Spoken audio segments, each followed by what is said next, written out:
Over the years, our family's had a share of health problems. So prescriptions are a part of our life. Before we went to the big box store. We both thought it would help us save. But with the long lines and impersonal service, filling prescriptions became a chore. That's when a friend recommended D&H. Now Tristan knows our prescriptions. Brenda always helps us find the right vitamins. And after Dad's fall, Monica's been a real expert with all our home medical needs. All without the lines. Trust and service. That's our D&H.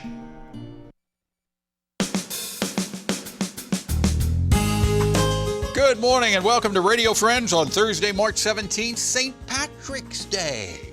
Good to have you with us, Larry Brown. Top of the morning to you, Paul. Yeah, our singer, songwriter, storyteller, talking about St. Patrick. Yes. Now, you've been on with us many times dealing with St.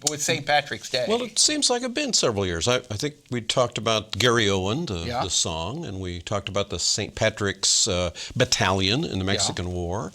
And we talked about the Irish wilderness here in Missouri, in the Mark Twain National Forest. That's right. So I've had a run of St. Patrick. So today we're going to talk about something that is synonymous with St. Patrick's Day and St. Patrick, and that is the Shamrock. Well, St. Patty himself, but I wanted to start with the Shamrock. Yeah. I brought in this is actually an oxalis, which is a wood sorrel, but it's in the same family of clovers. Yeah, so the Shamrock is a clover, basically, Shamrock right? is a generic name for a variety of clovers. Probably in Ireland, they were referring to what they call the Seamare Oak, the young clover, the small clover, wild in the fields. Yeah. And those were shamrocks. But again, any of the clover families that have the three leaves any of those could be shamrocks. So how did the Shamrock become associated with St. Patrick? And that's what I'll tell you. Okay.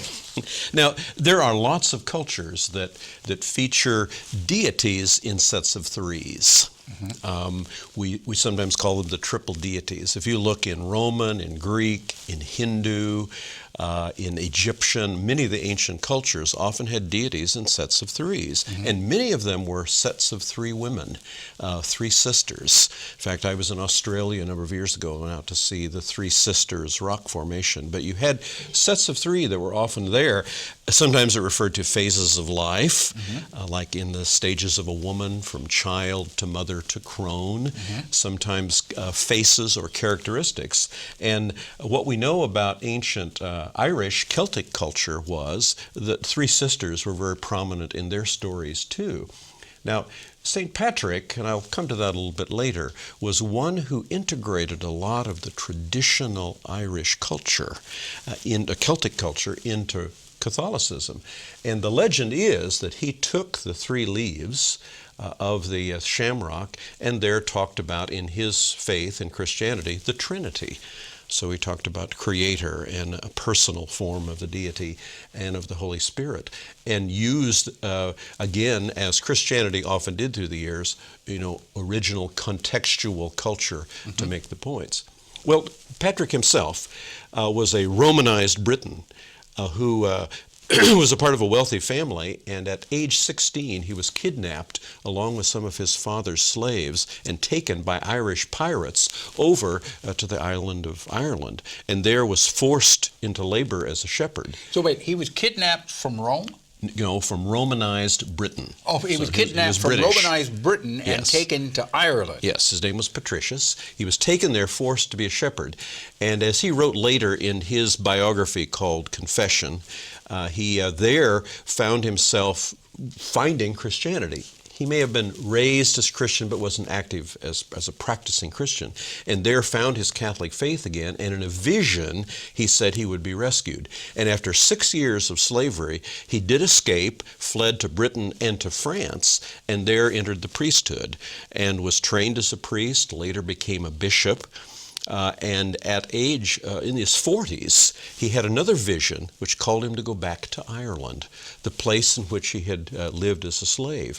And the call was to go back and to teach. So he went back to Ireland and essentially adopted the Irish culture.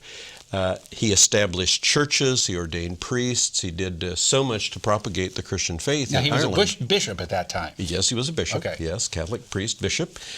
He had encounters with the warlords of Ireland at that time, did not get along with them. He sure had encounters with the Druid priests and the Celtic faith.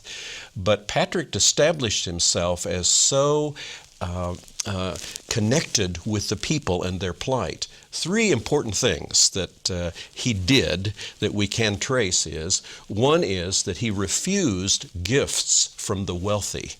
Oh, and that my. had been the pattern among other priests. Oh, my. So We he need said to talk no. to some of the politicians here. Secondly, he recognized women as individuals, and in some cases we have suggestions women as equal. Now, his contemporary St. Augustine, across over North Africa, did not do that. Women were of a generic low class, but that was not St. Patrick. And he also stopped slavery. And now we're talking about 1,500 years ago. We're talking about the 6th century. Right. But because of St. Patrick's influence, Ireland stopped doing slavery. Now imagine how many years ago that was going on. So he became known later as the saint of the excluded. The patron saint of the excluded, and identifying with people. Irish Catholicism, therefore, also became a joyful, earthy, much more exciting faith compared to the other forms of Roman Catholicism in Europe, and always identifying with the people, giving it a new vitality. Well, at his death, and March 17 was the traditional noting of his death, became the feast day for St. Patrick. Yes. Now, a little side note, he was never officially canonized. That's what I was going to ask you. But he appears on the list of saints. But he was never officially canonized by the Catholic Church. Right. But he was so recognized, so powerful, and so a part of tradition that he's in. He's not going to go out.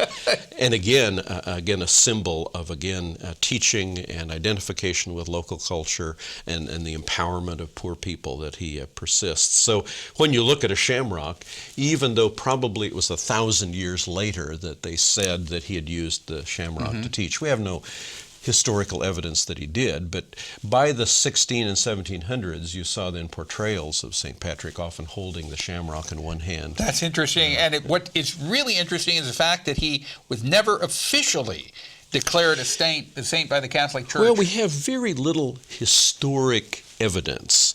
There's only two documents from him that we have. One was called his Confession, or sometimes called the Declaration, and the other was the letter to a